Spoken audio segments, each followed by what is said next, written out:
दोस्तों, पाकिस्तान और भारत के दरमियान 1965 की जंग के 2 साल बाद एक मुआहदा तय पाया था जिसे ताशकंद मुआहदा कहते हैं। उसकी तमाम तर तफसीलात हमने आपके साथ पिछली वीडियो में शेयर की थी। याद रहे कि इसके बाद ही पाकिस्तान और भारत के दरमियान तल्लुकात स्टेबल ना रह सके और ये आग फिर से भड़की और एक दफ़ा फिर से दोनों ममालिक जंग की तरफ चले गए। दोस्तों, वो ऐसे कौन से वाक़यात थे जिनकी वजह से पाकिस्तान और भारत के दरमियान एक नई जंग छिड़ गई? ये तमाम तर बातें हम आपको आज की इस वीडियो के अंदर ज़रूर दिखाएँगे।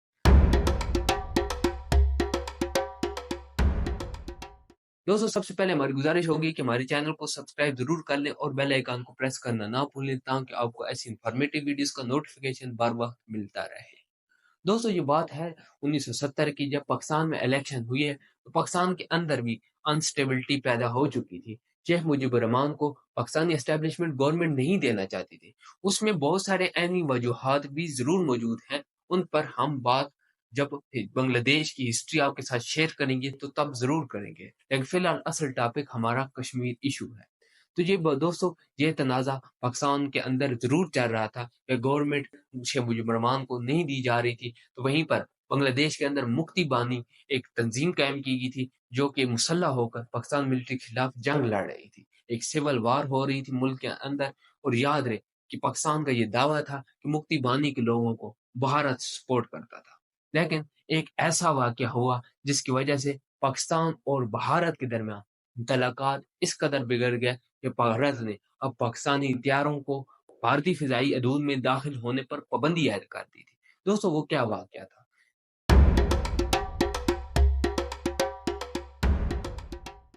30 जनवरी 1971 ये वो दिन था जब श्रीनगर से गंगा एयरलाइन का एक त्यारा उड़ान भरा।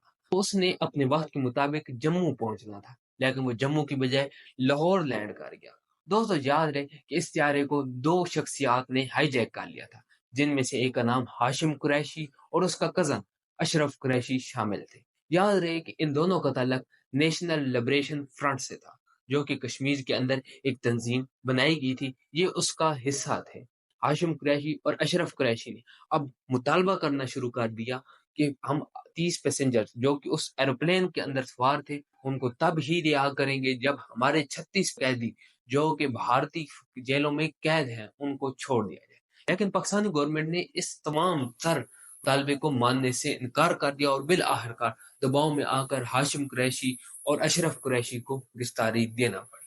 दोस्तों, याद रहे कि इनके पीछे माइंड मास्टर भी थे, जिनमें से एक का नाम मकबूल भट्ट था, उसे भी गिरफ्तार कर लिया गया। इसके अलावा अमानुल्लाह खान भी इनका मास्टर माइंड ही समझा जाता है, उन्हें भी गिरफ्तार कर लिया गया। याद रहे कि मकबूल भट्ट और अमानुल्लाह खान को गिलगित मुंतकिल कर दिया गया था। पाकिस्तान का ये दावा था कि भारत ने ये त्यारा जानबूझकर पाकिस्तान भेजा है, जबकि भारत का भी ये दावा था कि पाकिस्तान ने इन हाईजैकर्स की मदद से हमारे त्यारे को हाईजैक किया है। दोस्तों, लेकिन ये दोनों बातें, यानी कि एक साइड पे मुक्ति बानियों को सपोर्ट क्या भारत करता था या नहीं, और दूसरी साइड पर पाकिस्तान ने त्यारे को हाईजैक किया था या नहीं, या इसमें पाकिस्तान की इन्वॉल्वमेंट रही या नहीं, ये वक्त ने साबित किया। दोस्तों, मुक्ति बानी के लोगों को इस तरह साबित किया कि जब बांग्लादेश आज़ाद हो गया तो शेख मुजीबुर रहमान का मर्डर भी हो गया। उसके मर्डर पर वही बंगाली लोग जिनका दावा शेख मुजीबुर रहमान मुसलसल करते थे कि ये लोग मेरे लिए जान भी देने के लिए तैयार हैं, और वो असला लेकर पाकिस्तान मिलिट्री के खिलाफ डायरेक्ट जंग भी लड़ रहे थे। लेकिन जब शेख मुजीबुर रहमान को उनके बच्चों समेत कत्ल कर दिया गया, तो ये इनमें से कोई एक बंदा भी बाहर सड़कों पर नहीं नजर आया। इसी के साथ साथ इंडियन जर्नलिस्ट शर्मिला बॉस भी अपनी किताब में लिखती हैं कि शेख मुजीबुर रहमान भारतीय मदद से मुक्ति बानियों को असला फराहम करते थे और पाकिस्तान मिलिट्री के खिलाफ जंग लड़ते थे। याद रहे कि ढाका यूनिवर्सिटी के बारे में भी कुछ उनके ख्यालात यूं ही थे कि ढाका यूनिवर्सिटी में जब पाकिस्तान मिलिट्री दाखिल हुई तो उनका मकसद ये था कि यूनिवर्सिटी को खाली कराया जाए, लेकिन वहां से गोलियों की तड़तड़ाहट ने पाकिस्तानी मिलिट्री को बिलाखिरकार एक दफा फिर वहां पर भी यूनिवर्सिटी के अंदर गोलियां चलाने पर मजबूर कर दिया। दोस्तों, इसके अलावा भी बहुत सारे ऐसे सबूत हैं जिन्होंने साबित किया कि शेख मुजीबुर रहमान और मुक्ति बानियों को भारत की खुलेआम सपोर्ट हासिल थी। इसी के साथ साथ पाकिस्तानी त्यारे के हवाले से भी हम आपको आगे चल के बताते हैं।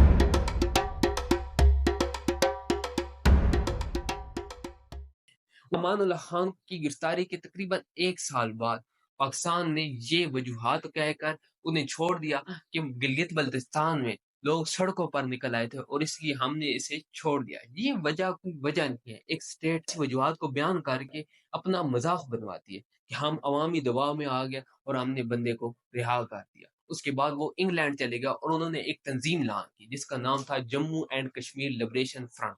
याद रहे कि इस तंजीम को लॉन्च करने का मकसद ये था कि अब भारत के खिलाफ तो एक मुनज़्ज़म तरीके से जंग लड़ी है। याद रहे कि इनका भी लामिया यही था कि हम पाकिस्तान और भारत दोनों के साथ नहीं रहना चाहते और हमारी दोनों के खिलाफ अब जंग ज़रूर होगी, यानी कि एक गुरिल्ला तरीके से वार लड़ेंगे और अपनी जद्दोजहद जारी रखेंगे। याद रहे कि पहले तो इसने यूरोप और अमेरिका के अंदर अपनी ब्रांचेस कायम की, लेकिन बाद में पाकिस्तान और भारत दोनों ममालिक में भी अपनी ब्रांचेस कायम कर ली थी। इसके अंदर मकबूल भट्ट भी शामिल हो गए। मकबूल भट्ट को भी यूं ही छोड़ दिया गया कि अवाम का दबाव था, इसलिए हमें छोड़ना पड़ा। यानी कि ये दोनों चीज़ें भी साबित करती हैं पाकिस्तान वाक़ई में गंगा त्यारे की हाईजैकिंग में मुलविस था।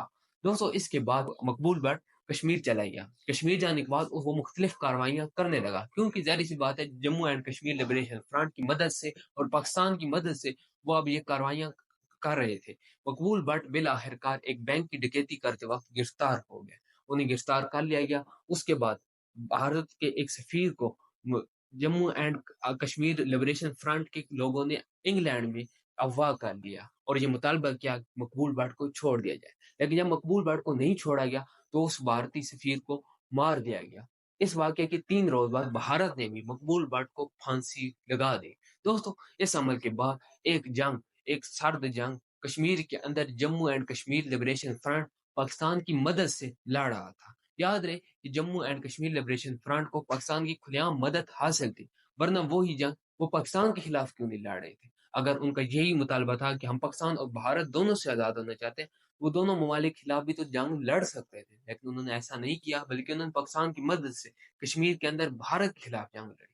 याद रहे कि इसके अंदर भी कश्मीर के बड़े-बड़े सियासी रहनुमा शामिल थे, जिनमें से बहुत सारों को आप जानते भी होंगे, खास तौर पर उमर फारूक, सैयद अली शाह गिलानी और इसी के साथ-साथ यासीन मलिक शामिल हैं। 1994 में ऐसा क्या वाक़यात हुए कि Jammu and Kashmir liberation front के बहुत सारे लोगों ने तंजीम को खैराबाद कह दिया और इसके साथ-साथ एक नई तंजीम, एक नई जमहूरी तंजीम को लॉन्च किया।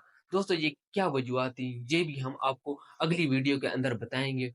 दोस्तों ये भी बताएँगे कश्मीर का सौदा नवाज़ शरीफ और अटल बिहारी वाजपेयी के दरमियान कैसे तय पाया था। इजाज़त दीजिए, अल्लाह हाफ़िज़।